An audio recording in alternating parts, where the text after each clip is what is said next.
Here's a claim every chlorine dioxide sterilizer makes. We run at room temperature. True.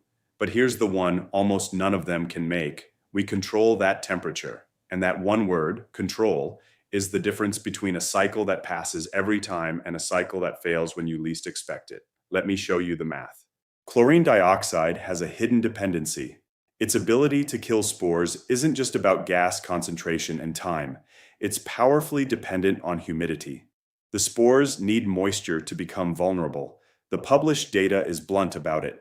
In one classic study, properly humidifying the load cut the kill time from over 4 minutes per log down to about half a minute.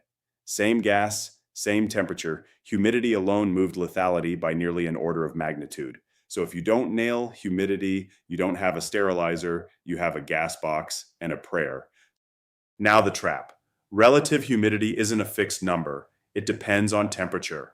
The amount of water air can hold rises exponentially as it warms, roughly 7% more capacity for every single degree Celsius. So take a load conditioned to a perfect 65% humidity and let the temperature drift up 5 degrees. That same water is now only about 45–50% relative humidity because the warmer air can hold more.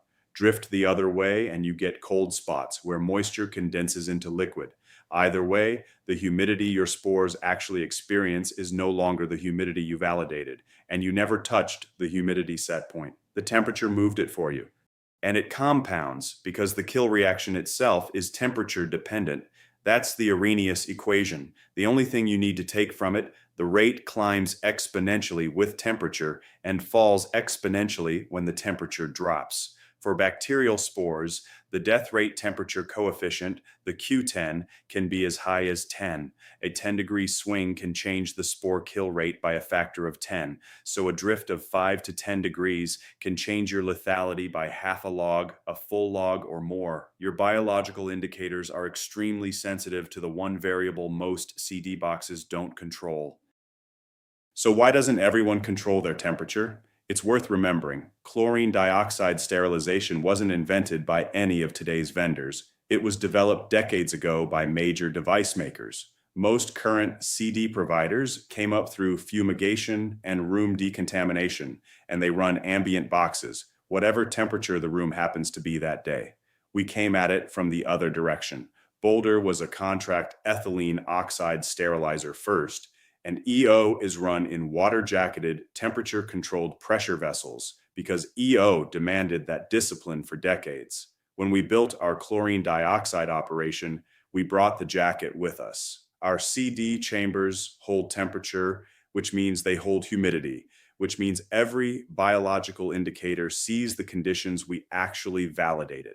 Others run at room temperature. We run at a controlled temperature. Same two words to a marketer. A completely different cycle to a microbiologist. For you, that's simple. Fewer failed BIs, fewer repeat cycles, fewer surprises in your validation, and a sterility result you can actually defend to an auditor. Control isn't a luxury. With chlorine dioxide, it is the process. If you're running CD somewhere that can't tell you their temperature control spec, ask them why. Then come talk to the sterilizer that controls it. Here's what most contract sterilizers can't say. We run both ethylene oxide and chlorine dioxide under one roof. So we're not selling you the method we happen to own. We help you pick the one your device actually needs. And Boulder Sterilization is part of the Boulder Biomed family: design, development, in-house assembly and packaging, biological and distribution testing, sterilization, and full quality and regulatory, the whole product journey, one roof. Start at bouldersterilization.com.